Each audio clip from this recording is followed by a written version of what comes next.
Hello, hello, hello, beautiful unicorns. Yana Kasperczak coming to you live from Ontario of Canada as your certified professional performance and spiritual awakening core energy coach. It has been my soul's purpose to help women, to help you get your shit together so you can break free from the mental prison you find yourself in and build a business and a life or a career that you are obsessed with. And Mondays is usually the day when we human beings could use a little bit of more boosting of morale, if you will. Wanting the boosting of, oh, another week. Why? Why Monday? I hate Mondays, the Monday blues. Well, when you are obsessed with your life, when you're obsessed with your business or career, which fall under the umbrella of life, those Monday blues begin to dissipate. And how amazing would it be if those Monday blues were no longer here? It's very possible because, honestly, I can speak from my own experience. First and foremost, do I have Monday blues ever? Of course, I'm a human being. Once in a while, there's like a little hair right here. Yeah. Boop. Once in a while, I still might experience the old programming seeping through or coming up and reminding me that there's a little bit more work that I could do. And sometimes it's on Mondays and sometimes it's on Fridays. Because it's like, oh, I don't want the week to be over and, be trapped in the house. Obviously it's not a trap in the house. I don't want to be doing all those things on the weekend because I really enjoy all the things I do during the week, right? And then that becomes an opportunity once again to do a little bit more deep dive and work and understand what is this programming that's coming up right now. It's fascinating how the moment that we feel like, oh, I got my shit together. Everything is good. Everything is perfect. Everything is great. Yes, I got there. And then you feel once again lost and confused and disoriented. And all of a sudden, your definition of there unconsciously begins to change and evolve because you're not done growing. There's more work to do for you today, tomorrow, and every day. So it's part of the fun. It's part of the game, if you will, called life. So today and on Mondays at 11:45 a.m. Eastern Time, I do these card readings. Today I'm going to be doing the wild unknown animal spirit deck. And on Mondays I do these card readings to really help you with the Monday blues, to help you navigate this week just a little bit better with some guidance from the spirit, where it's not coming from me, it's coming from the spirit or whatever deck it is that I decide to do. So today for this week, it's going to be the animal spirit. And honestly, whatever comes through is usually on point.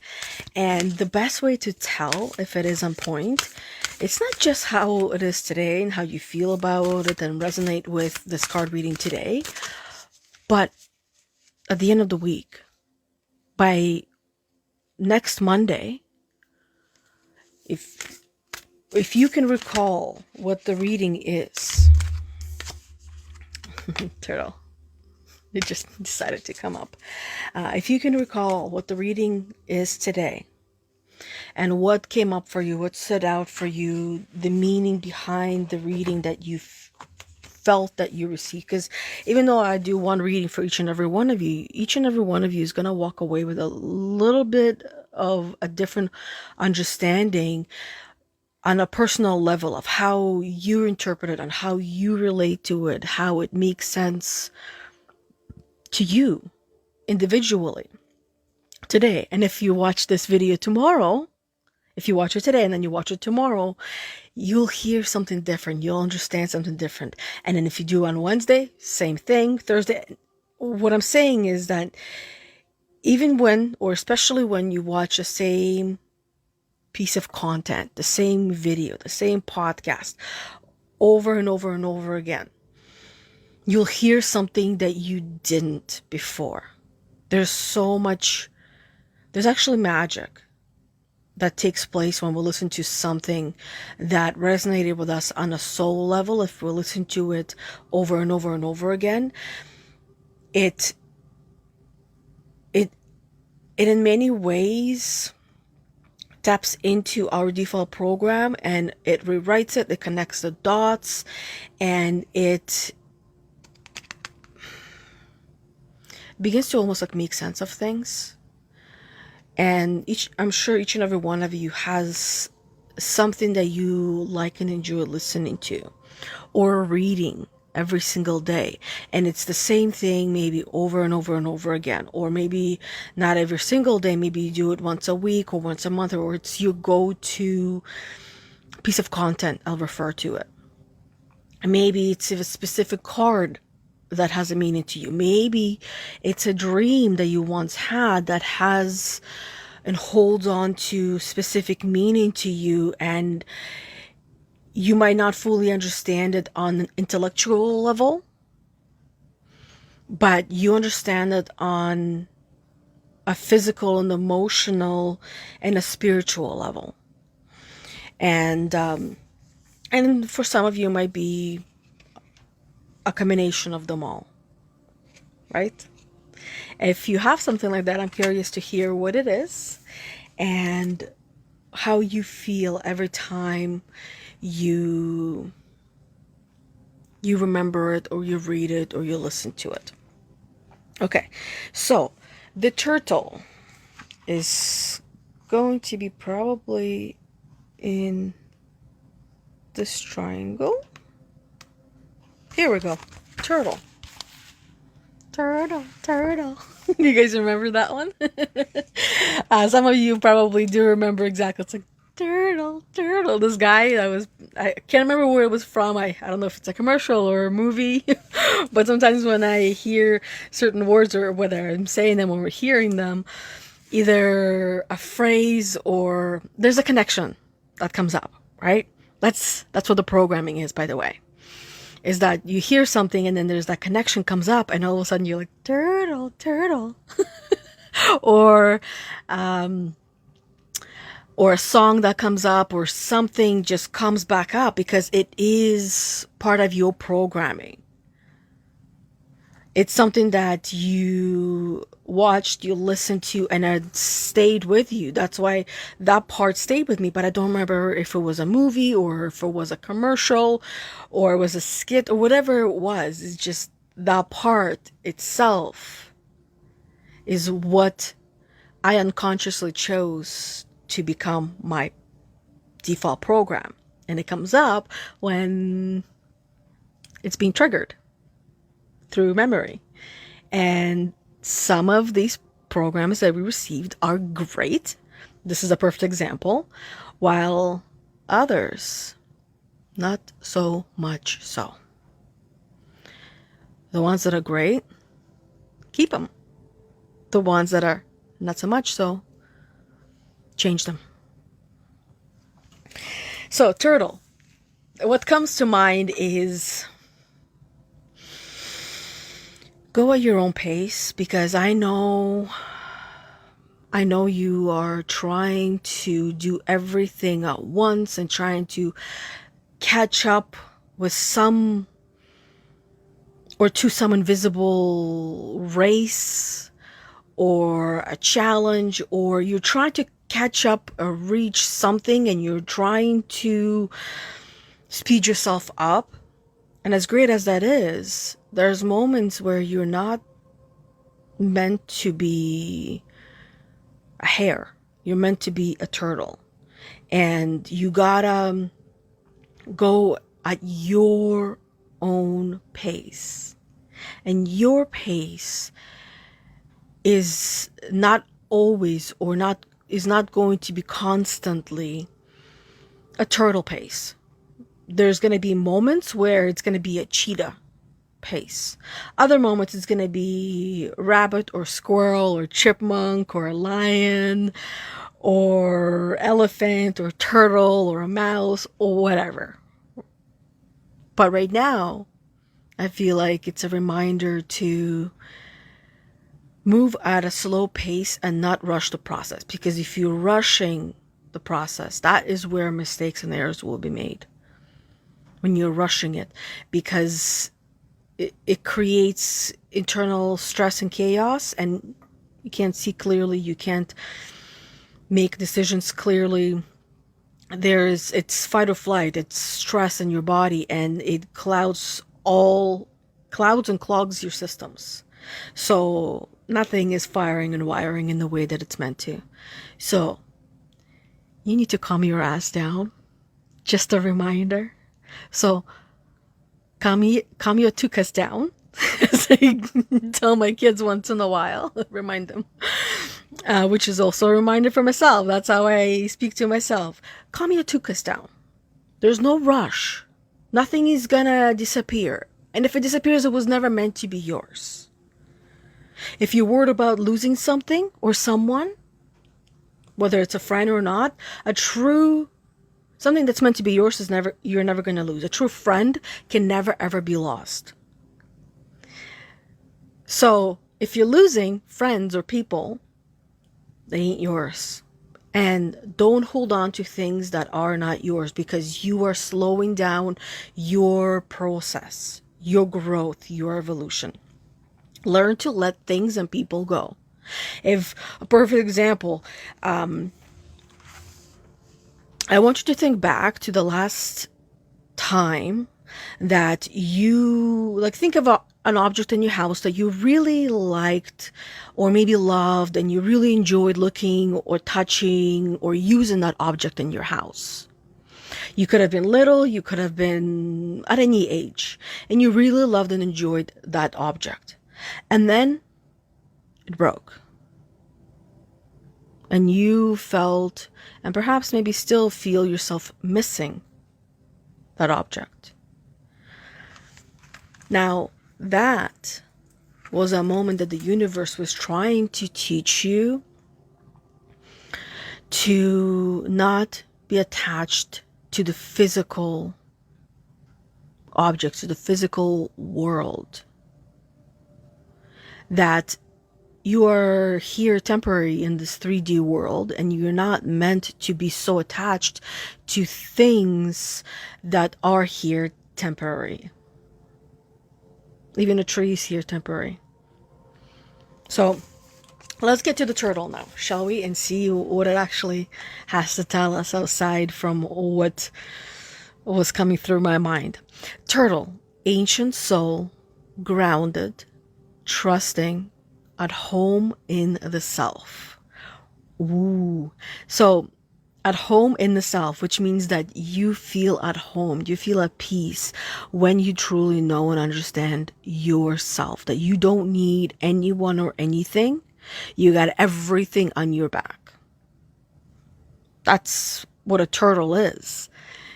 It is in its own home. And it reminds me of, growing up. I'm sure you've also heard house and home, and maybe you never fully understood what that meant, and maybe you're starting to understand now what that means and the difference between house and a home.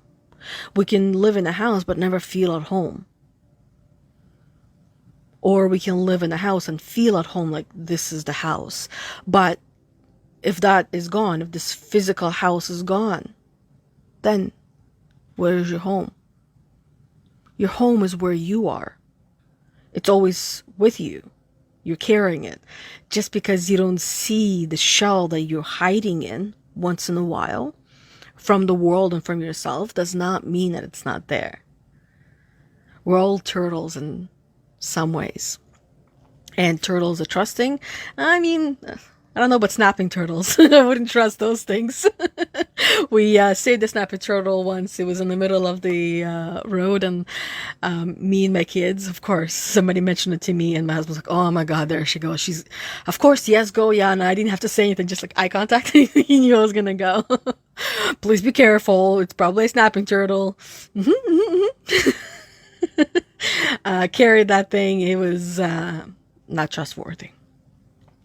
But definitely grounded, unless they are in the middle of the road, and they're not very grounded. So just also a reminder that life happens, and when you don't feel grounded, do what normally helps you to get grounded. Without fail, for everyone, nature. Outside, barefooted, on grass, ground, soil, wood, cement, not so much, so it's more man-made. Go outside, stand there in peace and quiet and silence. All you need is 5 minutes. The best time to go outside with your bare feet is going to be after lightning, after thunderstorm and lightning, especially when you know, let's say it hit the ground, maybe not too far away, but our eyes deceive us. Sometimes we're like, ooh, it's right there, but it's not. Because that's when the ground and the soil is recharged. So, it is wonderful to be in the presence of a turtle personality.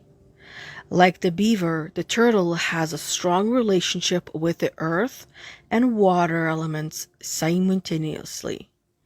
This helps to ground and connect them to the deeper truths of life, no matter where their travels lead them. So no matter where you are, might also be a reminder that you might yourself not feel or resonate with a turtle, but someone in your life might be, and they're the ones that are simultaneously connected to ground and to earth and water, to ground and water, and this helps to ground them to the deeper truths of life. So they understand certain things about life on a physical, emotional, spiritual level, but they might struggle or might not know fully how to explain it to people intellectually. And there will be times and moments where they can. And the reason for that is because the audience is the right audience. Meaning the person they're speaking to and they're sharing it with, that is the right person that is ready to hear. But those who are not ready to hear, their resistance can be felt in our bodies, and we feel blocked and even not able to verbally express ourselves. Our throat chakra clogs and does not, the throat and the crown chakras, they kind of, and the heart chakras, they kind of feel blocked and not allow that information to come through, because they subconsciously know that whoever's on the other side is simply just not ready to hear, or they themselves are not fully aware of how to express it verbally, of whatever it is that they know intuitively. So this helps to ground and connect them to the deeper truths of life, no matter where their travels lead them. Turtles travel, by the way, too. Turtle energy is behind all great writers and storytellers as they collect life experiences under their shells for later use, which means that these are the people that are not going and talking about everything and anything that is happening in their life. They're going to keep a lot of things in, for protection and privacy. Like, just think of a turtle itself, right? Turtle is going to hide in its home to protect itself, and to not be seen, to feel like it's private in its own home and no invaders can get in there. And at the same time, when a turtle gets of age, it makes me think of Kung Fu Panda, where that wise turtle, the old turtle was so wise and had so many tales to tell and share without saying, or how to put it, without saying or using too many words. And that is potent turtle energy helps us close all the other books and begin to tell our own. So, meaning that whether you're tapping into the turtle energy or someone else in your life, that they're getting ready to close all the other books. And the way that I'll describe it is that, there's I've been through this stage where, and this is part of spiritual awakening, by the way. It's one of the pitfalls of spiritual awakening, where you are just learning and learning and learning and learning and learning through your favorite form of learning. And just because someone doesn't understand that this is your form of learning and your way of learning does not mean it's not. So, I'll give you an example. Some people, let's talk about books as an example. Some people will say, well, the only books that are meant, that are referred to as learning books are the ones that are specifically around personal development. But who's to say that the woman that is reading a novel is not learning? That the woman that is reading a story or quote unquote a movie in the book is not learning from those human experiences that are being told through a story? Who's to say that by you, let's say, playing Sims, that's not learning? To some people, that might not be learning, but to you, that might be learning. Well, how is that learning? Well, there's a few ways of looking at it. I'll give our daughter as an example. Now she is in grade 10 and she's in a place where the school is pressuring the kids to choose what they're going to be doing for the rest of their life with their life. And to me, this is one of the things that pisses me off. I can't think of, I don't even want to say any nicer, polite words, but it really pisses me off. And the reason why it pisses me off, because I didn't know what I wanted to do until I was 30. How old were you when you truly knew what you wanted to do and that you would love and enjoy doing that for the rest of your life?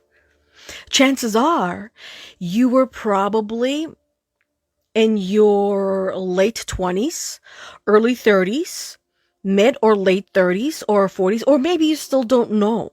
And there is no right or wrong, because we each are a different animal and we move at our own pace and our own speed, and not everybody knows what they want to do with their life for the rest of their life.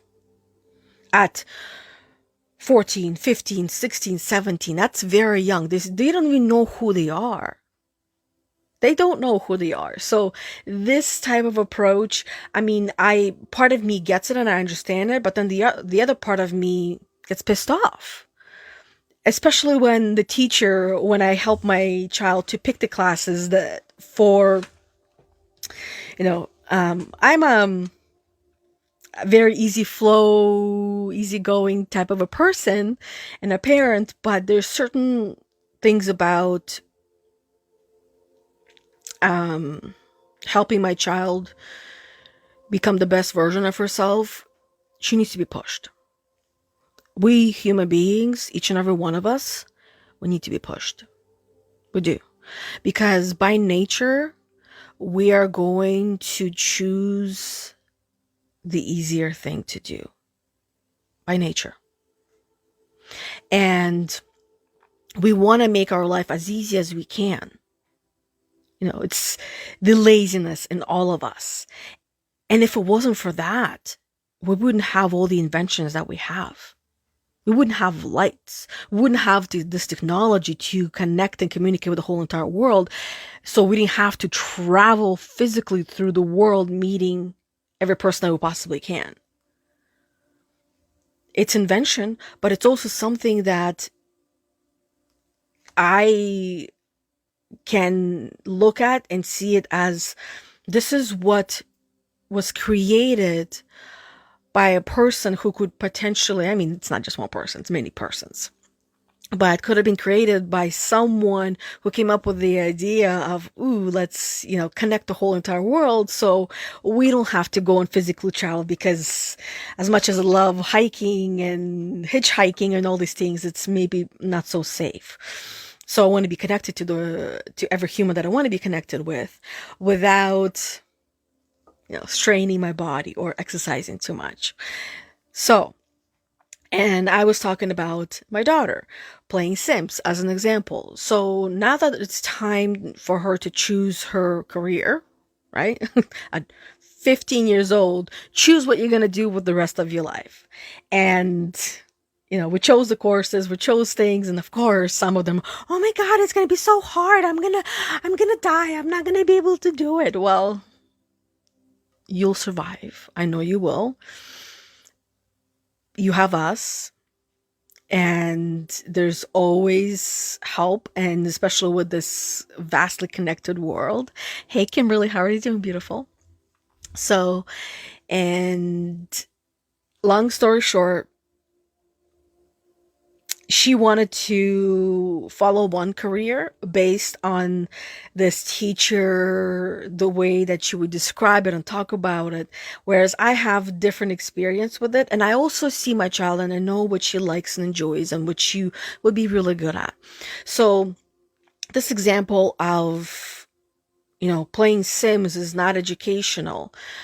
I see it in the way of how a person plays The Sims. Everyone plays it a little bit differently. It depends at the same time what Sims you play. I used to play Sims as well. I had dogs that would go and dig up treasures. I like to find things and then wash the dirty dogs. Whereas my daughter just loves getting a house and just changing it all up inside in very nice and beautiful ways. Initially, it was just like anyone else when they're starting off. It wasn't really fully matchy. It wasn't as elegant, and now it is. And I see that as interior design. Her practicing interior design, her managing her family, and as a first business. And so I mentioned to her, maybe that's something that you would want to do, but I also want you to practice and experience it in the real world, because Sims is not the same, but a person is learning. Now, what are some other ways that you see as learning and somebody else might not see it as learning? So keeping that in mind, that sometimes you're going to be, so the most potent turtle energy helps us close all other books and begin to tell our own true tale, which means that you are learning something you have been learning. As I said, this is one of the pitfalls of spiritual awakening, where you're just learning and learning and learning and learning and learning and learning and not applying, or applying very little.